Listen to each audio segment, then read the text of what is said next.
We're here today. Why? Because there was an orientation for nursing students today. But I was told that it wasn't necessary to be there today. So, do you know any reasons why to that? Well, I thought there was a lot to be done today. We sat and we ate. And we went over a PowerPoint that we could have gotten in an email. Okay, here's what I will say. I got up at 4 o'clock this morning from DC to make sure I be here on time. I got here exactly 1:30 and I really didn't miss anything. But no. I don't regret it. I got to see some of my classmates for the rest of the semester, but I was a little upset. But we had some good food, bubble tea. It works. Highlight of the day. It's usually what the professor gets. But I wasn't ready for her to come and tell me to go and present in front of the class either. No. I knew she would do some shit like that, though. No, but, I put us in that position, which we'll talk about. You put your foot in your mouth. But that's besides the point. Guys, hello. Welcome to If These Scrubs Can Talk. I am your host, Stephanie. And I am Mariana. So what we're trying to do today is try to give you a little bit of about ourselves and tell us what's the purpose, our goal, and some of the key takeaways from this podcast you're going to be getting from. So first, I want to talk about us. So maybe we can talk about, a little bit of our background, our nursing school journey, our overall stories, talking about our experiences, our work experiences, and dreams positions. So let's open it up with a question. Why do you want to be a nurse? So for me, I didn't know I wanted to be a nurse, actually. I wanted to be a doctor. But I think everybody, when they go to school and they think of medicine, they're like, okay, a doctor, that's it. Mm-hmm. That's the end goal. But as I went through high school and I started volunteering at different places, and I went to get my first bachelor's in health science, I realized that being a doctor was not what I wanted. It was not it. The schooling isn't what deterred me. It was the end goal. It was you not being able to start a real life and have a family the way everyone pictures until you're like in your mid-30s. And that's not what I wanted. And nursing is like your ticket to get there. Yeah. So. You know what it is too? I think like when it comes to anything, when it comes to school, people get deterred by the number of like on that timeline, like how many years I gotta take to get to that point. But shout out to all the MDs and the future MDs and the MDs we'll be working with when we're RNs. So we love you. So it has nothing against you, but it's a lot of schooling just to get to that point. So I want to open up another question. So what is it like going back to school? Like for us, how is it for you? Because I know it was a journey for me, but well, I know. I graduated in 2022 and planned to have a gap year and then go to my dream nursing school. We're not naming names here. I won't be. Are we? No, we're not gonna do that. We're gonna get in trouble. No name dropping. Name dropping. We ain't gonna get in trouble for that shit. Reality hit me real quick. Humbled your ass real quick. Very much so. And I took a then 2-year gap because I had to take prerequisites, and I don't really consider that to be like the start of going back to school because doing clinicals is different than doing prerequisites. Yeah. So is that what you consider like? So if it's not a clinical class or a lab class, it's like it's not real school. Is that what it is? Because your bill says otherwise. Listen. Because the bill says you're in school the whole entire time. Your loan says your ass is in school. It says you've been taking classes the whole entire time. I'm going to be honest. We should be getting discounts for prerequisites, okay? They are not required. Okay? It's required by the school, though. That's the thing. No, but no. oh my god. What about you? Oh my god. So for me, I guess I'll go back to the first question: why I wanted to be a nurse. For me, it was such a strange transition because I have my degree in architecture and I was working in architecture for like 10 years. For me, I think it was really the point for my transition was when I got ill myself. And I had, I mean, this amazing staff of nurses that took care of me. I was like borderline, like going to go see God and go see the light. And it was very, very scary experience for me. But when I saw how caring and how educated and how comforting these nurses were, that was like a real change for me. And for me, it was really like, how do I go about that? So I first went to medical assisting school and my kids were little. So I needed something that was quick. I got it done in a year and a half and I was able to start working right away. So that was kind of like from there going into nursing school. I would think it would be a big transition, but it wasn't as scary as I thought. My first round, we'll get into that. My first round was very challenging, but I really loved the school and I really loved the staff there and the students that I met there. But there was so many life circumstances that kind of changed that route for me. So for me, going back to school now, I'm ready. Yeah. That's where I'm at. Yeah. And honestly, I believe everything happens For a reason. Yep. I think we went through what we went through to bring us right here, right now. Hollow. Okay? Maybe we really wanted for those things to happen in the past, but I don't think so, but oh no, that's not what I meant. Maybe we didn't want those things to happen, right? We didn't like, what brought me here is that I wasn't able to go to that dream school and I had to find other ways and I did not stop until I found this and it felt like a godsend. But it brought us to go on a medical outreach program internationally. I would have never been able to do that at my other school. Mm-mm. No way. Nope. No chance. No. So, to get to this point, I mean, it's a blessing in disguise. Mm-hmm. And the road for us is very challenging.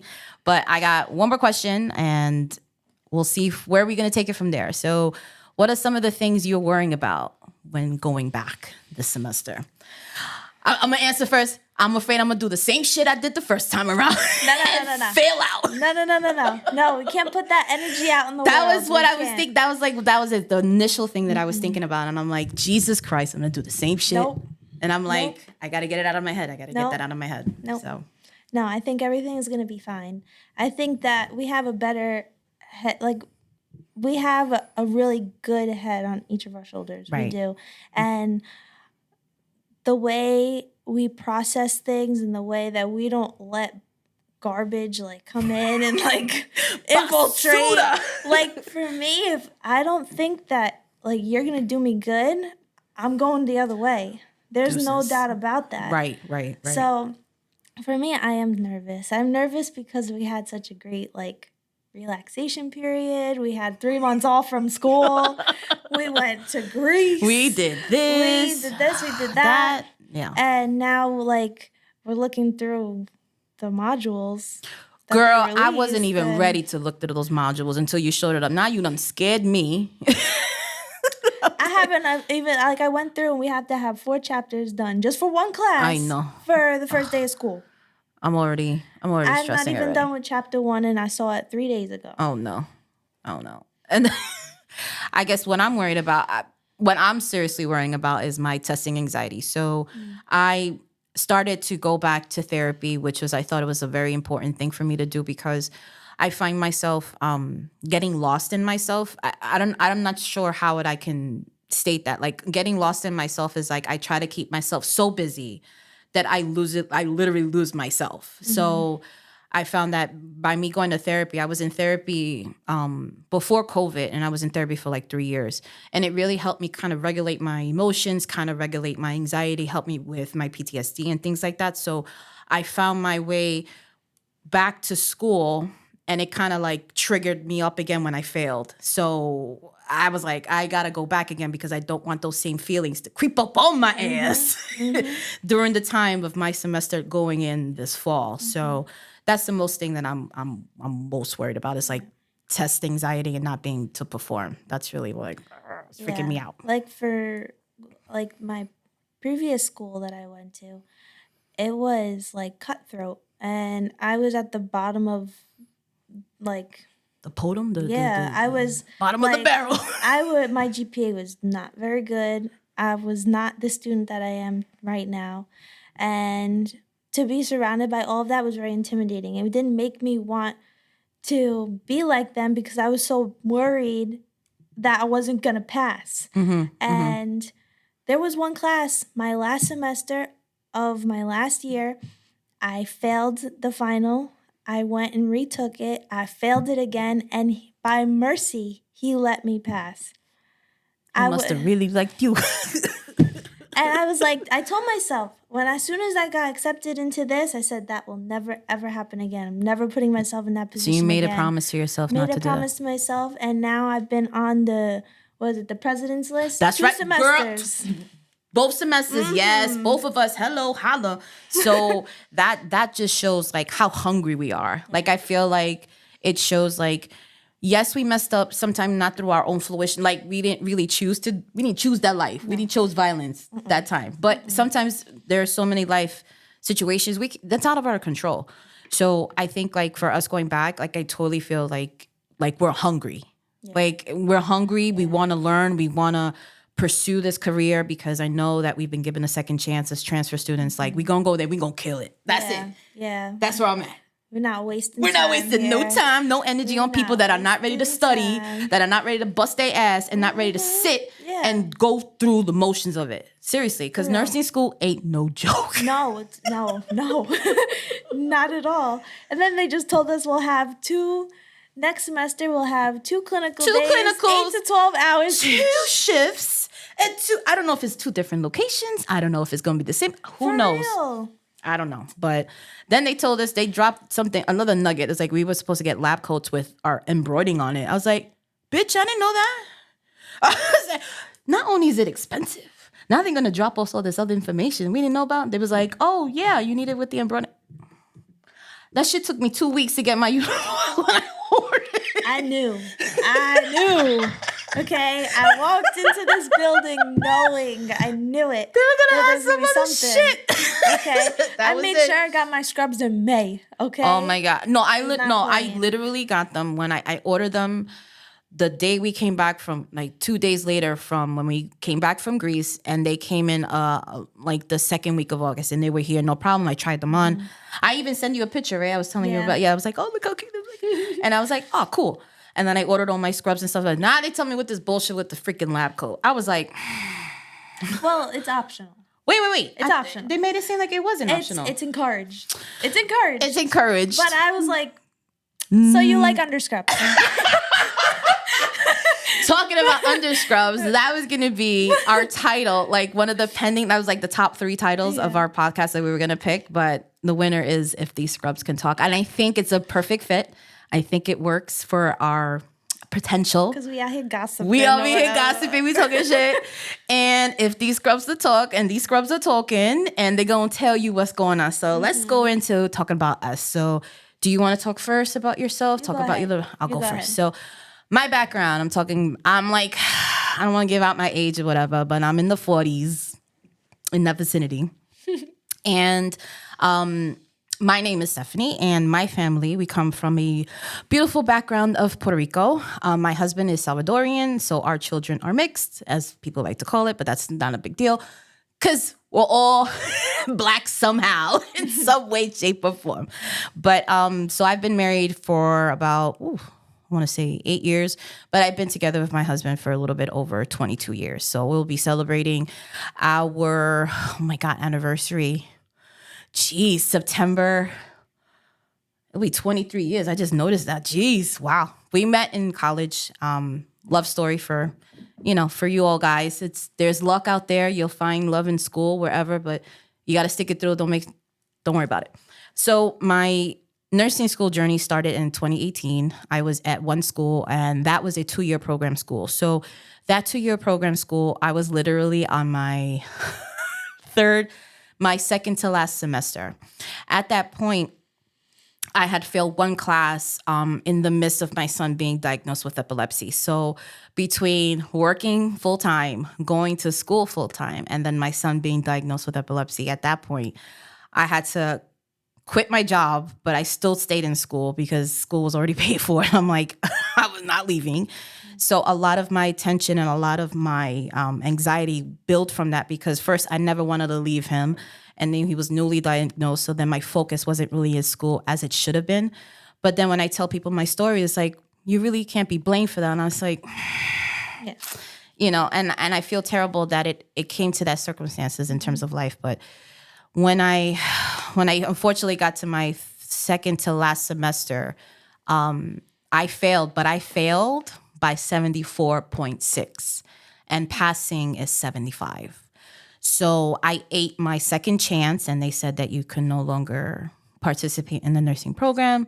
And then I decided to take a break for a year. Within that year, I was working full time at home. I was busy anyway. There's nothing, I'm gonna stay busy. So that was really how my story really came for that. But my motivation really came from wanting to, show my kids that through failure, you can still be successful. You know, you are not the result of your failures. Mm-hmm. So for me, I just wanted to be a good role model for them and say, hey, listen, not everybody's perfect. Not everybody, gets hundreds and whatever, but it still means that it doesn't mean that you're not a good student. You know what I mean? So I like to show them that you can still continue and pursue your career. And even though it might take a little longer,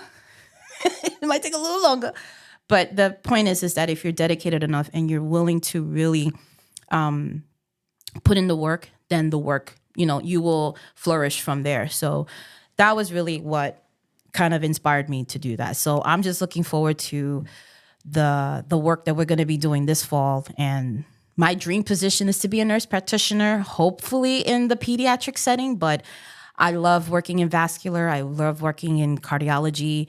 And I just got my minor in psychology. So, yay. So maybe mental health is a big thing. Maybe that's another venue that I can get to. But I feel like nursing gives us so much flexibility to find different careers and different pathways. So as long as you push, you out here, you're ready to work and sweat, then you should be able to do that too. So that's just a little bit about me. Well, thank you, Steph, for sharing. Thank you. Thank you for sharing. That's an inside joke. Stay tuned. Stay tuned. You will find out on the next episodes, or maybe you won't. Who knows? So, Ariana, tell us a little bit about yourself, girl. Oh, okay. So my name is Ariana. I'll kind of piggyback off of your setup a little bit. So I am half Trinidadian and half German mix. My mom was born in Trinidad, and then she came here when she was 4, and then she met my dad later on. I have always lived on Long Island. So that is where we're from. We are from Long Island. That's all you get. Yeah, I went to school for health sciences with a concentration in emergency and critical care. And about a week after I graduated, so throughout college, actually, first, I wanted to be an anesthesiologist. The first year I entered college. Girl, you still could be. So I switched and I said, why not, because I wanted to be a nurse then. So why not be a CRNA, which is a nurse anesthetist. Anesthetist, yeah. And I really enjoyed that. And I spent most of my time in college volunteering at an ambulatory surgery center, shadowing the anesthesiologist. So I got to see it in real life, in outpatient setting. That's awesome. It was very exciting. I was going to say, that's probably it was probably super cool. Yeah, because you get to find out that the CRNAs are doing most of the work. They're doing most of the work. I found that later out too. Yeah, I did. So I graduated, and then a week after, I got hired in a doctor's office as just front desk. And then by happenstance, there was one of the coworkers that I had. She was a personal scribe for a doctor. And she was stepping down and nobody was stepping up. And I looked at that as, I guess it's calling my name. Opportunity is there. Yep. So I ended up scribing for this doctor for about a year. And it was mainly internal medicine and GI. And I got to learn a lot. because the way he managed his visits with the scribe is that you needed to be in there the entire time, and you did his billing, and you were there for the Oh, so you're there procedures. from the whole. I was there from start to beginning finish. Once I was scribing for this doctor, I started the nursing school interview. Oh, well, not the interview process, the application process, and I was looking into all the programs that are offered where we live. And if you live very deeply into Long Island, it's very limited. Once you get closer to the city, once you live in Queens or you're on the edge of Queens, that makes way for, 10 plus nursing schools. But for me, I had maybe 3 to choose from. And the only one was about 25 minutes away. The other 2 were an hour and a half away.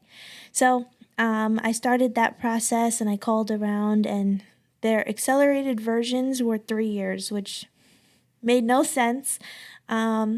So I looked into all of them, and I decided I'm going to apply to my top school, which is the one that's 25 minutes away.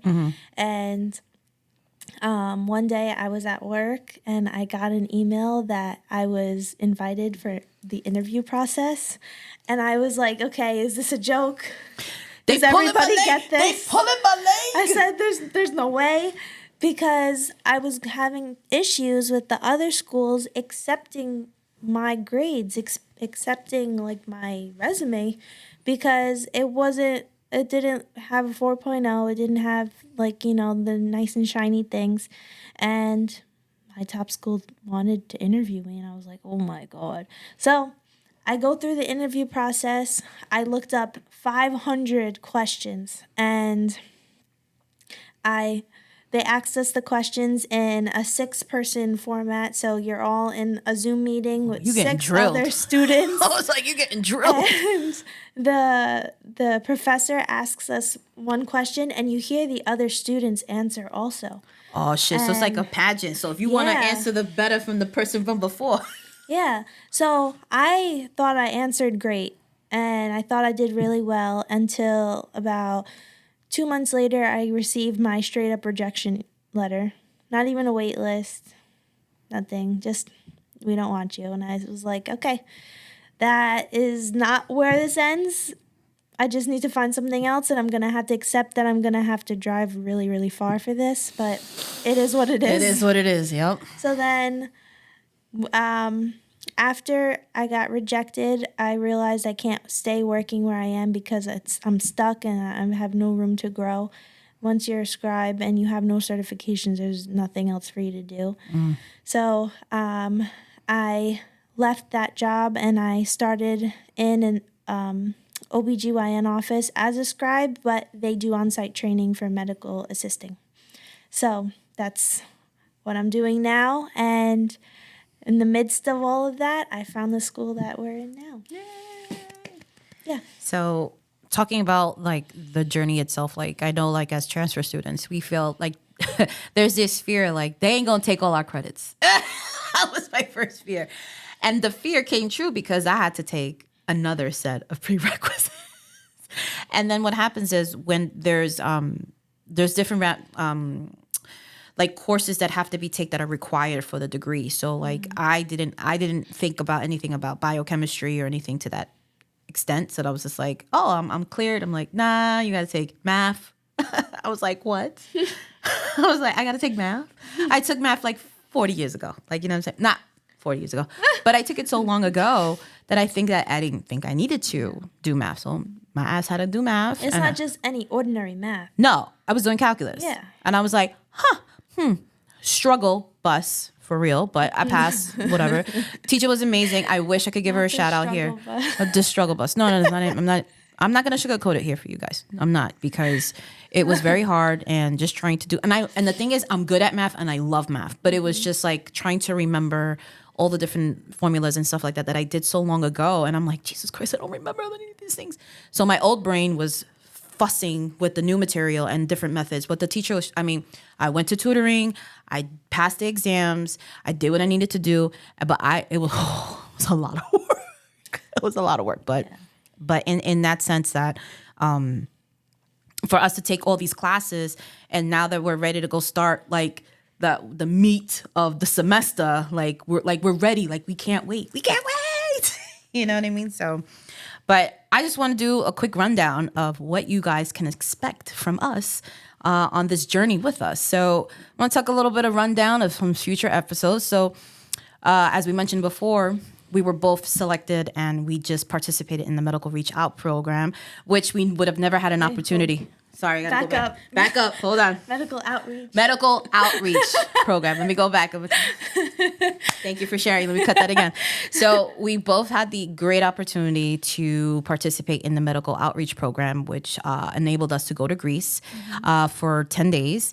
And we want to talk about our experience with that. So that's a lot of tea in that. But but that's exciting. So again, talking about that in a future episode and our experiences, I think that would be great. What else you think we should be talking about in our future episodes? Following that will probably be our intro into this program that's waiting for us, waiting to see our tiers and all of that good stuff. So. Yeah, but also we're going to be talking about like all the classes we're going to be taking, and hopefully we can help you along the way with studying. We could probably do other sessions, case studies, and we're going to be talking about group study, solo or group, pass on the group, sorry. No hard feelings. But we'll be talking about like different types of learning. Like we're all different types of learners. Are you a kinetic learner? Are you a tactile? So we'll definitely get into that, seeing how, knowing what type of learner you are will kind of help you learn in the way that you can. So what else are we going to be talking about? The medical discoveries. I'm excited about that. Yeah. Because for HIPAA reasons, I won't be going too in depth with this. We won't. No, but I have heard about the recent presentation of monkeypox on people. Oh, you read that shit? That shit was crazy. But I encountered it. So I'd like to we got that to further. talk about that. Yep. For sure. Yep. And especially in the healthcare, we got to talk about COVID. We got to talk about the pandemic. We got to talk about how different aspects of your learning was affected by COVID. I think that's a very important aspect. Not to get on my nurses, not to get on y'all, but I know some of y'all graduated and not did any physical clinicals. Love ya, but I know that's what happened to some of y'all. So Yeah. Well, we'll be sipping that tea. Yeah, we'll be sipping that tea. So, but again, we're going to be talking about, extending on our past experiences and talking about our educational background, why we chose it and stuff like that. And it's just really something that it's really exciting. Want to talk about some of the exciting segments we're going to be talking about. So the first one is called Just Keep Scrubbing. So it's a scrub podcast. We got to talk about that. So this segment, it's going to be an inspirational segment that's going to be discussing like the difficulties, the challenges with nursing school and in life in general. So what's another exciting segment we got over here? The next one we got is Bedside Breakdown. So that is going to be just our experiences in clinical, like what we're going to be coming across. Obviously, we'll be respectful. As but always. We're going to talk about the stuff that isn't spoken about, like them bedpans, okay? The behind the scenes, the BTS, girl. Yeah, so we'll just be talking about like how, the best way of you providing bedside manner is in our personal experiences and like what we're learning, just the rights and wrongs of what, you witness in the clinical setting in a hospital and, what could be improved when we're in a learning setting like that. I can't stress about professionalism. Can't stress that enough. Sometimes we get away from ourselves and we tend to forget that we're in a setting where people are not going to be in the best of moods. They're not always there for a good reason, whatever the case may be, and we have to maintain that level of professionalism. So we have to understand HIPAA, everything like that. But that's something we're definitely going to be diving into that for sure. Yep, you got the next one? Oh, yeah. We're going to be talking about clinically speaking. So this segment is going to be like our educational segment. Yes, so we're going to be favorite one. we're going to be discussing medical news. We're going to be talking about diseases, help us study topics, to help us get through like study sessions, because we need help. You need help. We're all in nursing school. We all need to help each other. This community, we need each other. You know what I'm saying? So we're going to be talking about NCLEXs. How do we prepare the steps? Like they already told us, like on the 4 semesters, you're going to do a capstone. I don't know what the hell is a capstone, but we're going to learn together. I don't want to know. You can let me know. Right, yeah, because that in itself, I think just the process of like even talking about the nursing application process, I think you need to know about that too, because if you're a new student that you want to learn and how that process is, the application, the essays, the recommendation letters, your resume, stuff like that, like we can help you with that. Like, that's a long process in itself. So, and getting that acceptance letter, that's what we're talking about. Oh, yes. So all the fun facts, that's what I'm saying. That's what we're going to help with that. So. Yeah. So our next one that I'm also very excited about is Scrub Alert. Scrub Alert! So Scrub Alert is where the gossip side of us comes in too, right? So we're going to be talking about the good and the bad. Of course. Stupid mistakes we make and that we can joke about after, because that's where you learn from your mistakes. Absolutely. So other than that, it'll be a little, it'll be a little juicy. It'll be a little embarrassing, but I'm excited for it. Yeah, and that's what you learn from failure, and you learn, hey, I ain't gonna do that shit again, know. Yeah. But and wrapping up with our last topic, we're gonna talk about hot topics. So this is something that it can coincide with clinical speaking and things like that. But hot topics, really, we're going to be talking about interesting new studies, stories in the headlines. And we can definitely, discuss job security when it comes to nursing. Definitely burnout. Burnout is real. People don't tell you that, but it's real. And it's a lot of things that come into play when becoming a nurse. And we want to talk about other controversial topics, as we mentioned before. We're going to be talking about things about education, the pandemic, COVID, and all that good stuff. Yep. So. Yep. Very excited. Very excited. So those are some of the things you have to look forward to. And so what we're going to be talking about, this podcast is going to be talking about all these things because these scrubs are talking. So we want you to check out our episodes, our segments. We're going to be working on our website. We're going to be working on getting our socials together. So we're going to be able to put us out there, put it on those platforms. So once we get all that set together, you guys we're going to bombard you on the socials, and we're like, follow us. You're going to be sick of us, but that's okay. Yep. But Ariana's going to be the one to kind of tell me, like, are we going on TikTok? Are we going on Facebook? Are we going on Insta? Like, she's going to tell me are we going on the Snapchat? Yes. Are we going on Threads? I don't know yet. It's hot on TikTok right now. It's hot. There's a little controversy, but I think we'll do okay. But I think it'll be fine. But guys, we want to thank you to joining us on this future journey with us. We're going to be talking about all the fun stuff. We're going to be learning together, and that's basically what it is. So we're going to close out with our little slogan. Can you even imagine the stories and adventures each scrubs can tell?